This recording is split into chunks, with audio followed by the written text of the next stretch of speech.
మనము సత్యయుగంకి వెళ్తే సత్యయుగం గురించి ఆలోచిస్తే సత్యయుగంలో ధర్మము 4 పాదాల మీద నడిచింది అంటారు. అంటే అది ఒక అంచనా అన్నమాట.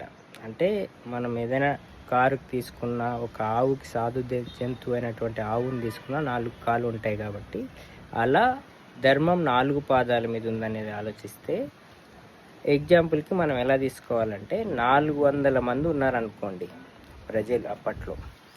400 మంది కూడా ధర్మం తప్పని వాళ్ళు. అంటే ధర్మమే చేస్తారు, ఇంకా అధర్మం తెలియదు స్టార్టింగ్లో.